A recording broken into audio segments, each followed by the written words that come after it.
जय श्री राम, जय माता दी। आषाढ़ मास में पड़ने वाली गुप्त नवरात्रि कब से शुरू हो रही है? आपको इस व्रत को करना चाहिए या नहीं? कलश स्थापना करनी चाहिए या नहीं?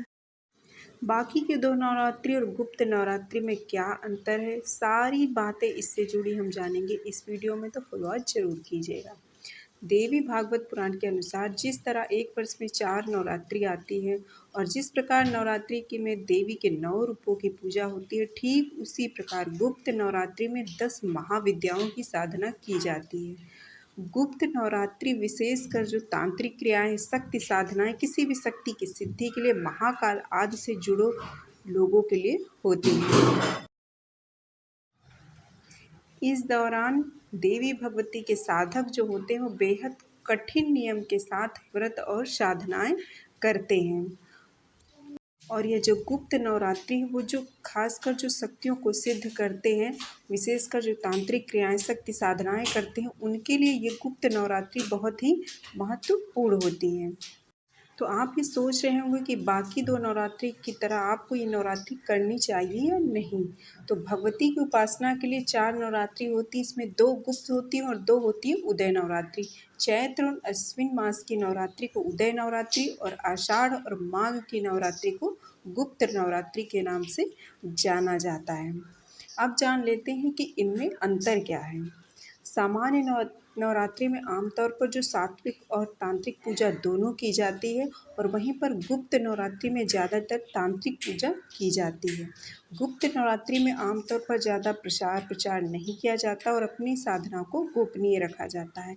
गुप्त नवरात्रि में पूजा और मनोकामना जितनी भी ज़्यादा गोपनीय होती है, उतनी ही ज़्यादा सफलता मिलती है। सामान्य तौर पर जो 2 उदय नवरात्रि है, उस पर जो सारे सामान्य लोग हैं, गृहस्थ लोग हैं, वो सारे लोग उस पर पूजा उपासना व्रत कलश स्थापना करते हैं। लेकिन जो गुप्त नवरात्रि, उसमें से गृहस्थ वाले बहुत ही कम, लेकिन जो तांत्रिक तौर पर पूजा करते हैं वो इस गुप्त नवरात्रि में ज़्यादातर पूजा करते हैं। तो माँ दुर्गा की शक्ति की उपासना का पर्व गुप्त नवरात्रि से संबंधित पौराणिक मान्यता के अनुसार इन दिनों अन्य नवरात्रि की तरह ही पूजन करने का विधान है। इन दिनों भी 9 दिन के उपवास का संकल्प लेते हुए प्रतिपदा यानी पहले दिन की घट स्थापना करनी चाहिए और घट स्थापना के बाद प्रतिदिन सुबह और शाम माँ दुर्गा की आराधना करनी चाहिए। इस गुप्त नवरात्रि में भी पूजा पाठ उसी तरीके से होता है, लेकिन बस कुछ चीज़ें अलग तरीके से होती हैं बाकी जो उदय नवरात्रि होती है उसके। और इसका जो प्रचार है वो भी कम होता है, इसलिए बहुत लोगों को ज़्यादा पता भी नहीं चलता है। और ना ही बाकी जो 2 नवरात्रि उदय नवरात्रि होती है उनकी तरह आपको इसमें पूजा पाठ ज़्यादातर देखने को नहीं मिलता होगा।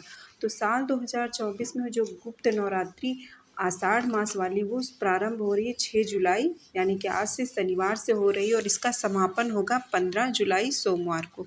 इस साल क्योंकि इस बार 10 दिन की पड़ेगी, क्योंकि जो तृतीया तिथि है वो 2 दिन रहेगी, इसीलिए ये नवरात्रि इस बार पूरे 10 दिन की होगी। और जैसे कि बाकी जब चैत्र और अश्विन मास की नवरात्रि हो, उसी तरीके से आपको जिसमें उस समय आपको चारों तरफ धूमधाम दिखती है, उतना आपको इस समय गुप्त नवरात्रि में नहीं देखा जाता है, क्योंकि इसकी जो साधना, पूजा, व्रत, जितनी भी साधना है वो गुप्त तरीके से की जाती है। और इस नवरात्रि की पूजा भी ज़्यादातर जो लोग अपनी शक्तियों को सिद्ध करते हैं वही लोग ज़्यादातर करते हैं, क्योंकि इस समय जो पूजा है वो रात में अधिकतर की जाती है। अब जान लेते हैं हम कि इसमें कौन सी देवियों की पूजा होती है और कहाँ कहाँ पर ये नवरात्रि ज़्यादा होती है। तो जैसे कि गुप्त नवरात्रि में भी 9 दिनों तक, जैसे कि 9 रूप हैं देवी के, उनकी पूजा होती है और ये हिमाचल प्रदेश, पंजाब, हरियाणा, उत्तराखंड, इन जगहों पर ज़्यादातर रूप से मनाई जाती है और इन दिनों में माँ दुर्गा की आराधना गुप्त रूप से की जाती है। अब जान लेते हैं इसकी पूजा विधि क्या है। तो गुप्त नवरात्रि के पहले दिन ब्रह्म मुहूर्त में उठे, स्नान साफ वस्त्र करके धारण करें, मंदिर की सफाई करें, घर की सफाई करें और चौकी पर माँ दुर्गा की प्रतिमा विराजमान करें, उनका विधि पूर्वक अभिषेक करें, लाल चुनरी समेत 16 श्रृंगार की सामग्री अर्पित करें। इसके पश्चात रोली, चंदन, अक्षत और फूल माला चढ़ाएं, देसी घी का दीपक जलाकर आरती करें, दुर्गा चालीसा करें, मंत्रों का जाप करें, पाठ करें, माता रानी को फल और मिठाई समेत चीज़ों का भोग लगाएं, अंत में लोगों में प्रसाद वितरण करें। जैसे विधि पूर्वक का उदय उदय वाली नवरात्रि में पूजा करते हैं, उसी प्रकार से ये भी पूजा होती है। इसमें भी पहले दिन घट स्थापना होती है, बाकी भी पूजा उसी प्रकार विधिवत होती है। बस इसके अलावा जो साधक है वो अपनी साधना के अनुसार बाकी की चीज़ें इस नवरात्रि में करता है। इसमें भी उसी तरीके से पहले दिन कलश स्थापना होती। बाकी के जो नियम है, अगर आप कलश स्थापित करते हैं तो दोनों टाइम आपको आरती करनी पड़ती है, भोग लगाना पड़ता है, सारी चीज़ें उसी तरीके से करनी पड़ती है। आप दुर्गा चालीसा सप्तशती का पाठ करें और उन्हें माँ को जो उनकी प्रिय चीज़ें हैं वो उन्हें अर्पित करें, लौंग, बतासा, लाल फूल, लेकिन उन्हें आग, मदार, धूप और तुलसी न चढ़ाएँ। इसके बाद सात्विक भोजन ही आपको ग्रहण करना है, बाकी के सारे नियम उसी तरीके से होते हैं। तो अगर आप करना चाहें तो आप इस व्रत को, इस पूजा को कर सकते हैं इस नवरात्रि में बिल्कुल इसी तरीके से, बाकी वे आपके ऊपर हैं। कुछ उपाय ऐसे हैं जो आप इस नवरात्रि में कर सकते हैं। अगर आप रोज़गार जल्दी पाना चाहते हैं तो आप देवी के समक्ष आप घी का दीपक जलाएँ और 9 बतासे लें और हर बतासे पर 2 लौंग रखें। अब सारे बतासे एक-एक करके देवी को अर्पित करें। यह प्रयोग जो है नवरात्रि की किसी भी रात्रि को किया जा सकता है। तो क्योंकि ये जो गुप्त नवरात्रि है, इस समय ये कुछ ही कार्य को सिद्ध करते से अपने मंत्र को, पूजा को उन्हीं चीज़ों के लिए होती हैं। तो इसीलिए आप इस प्रयोग को इस नवरात्रि में किसी भी रात्रि में कर सकते हैं किसी दिन। दूसरा उपाय है जो शीघ्र विवाह के लिए, जिनका विवाह जल्दी नहीं हो रहा है, वो अपने शीघ्र विवाह के लिए इस उपाय को नवरात्रि में कर सकते हैं। तो करना क्या है आपको, आप रोज़ एक घी का दीपक जलाएं माता के सामने, इसके बाद उन्हें रोज़ लाल फूलों की माला अर्पित करें और शीघ्र विवाह के लिए प्रार्थना करें। उन्हें श्रृंगार की जो सामग्री भेंट करें। यह प्रयोग जो है नवरात्रि की हर रात्रि को करें तो बहुत ही ज़्यादा आपको ज़्यादा लाभ मिलेगा और आपका विवाह जो शीघ्र हो जाएगा।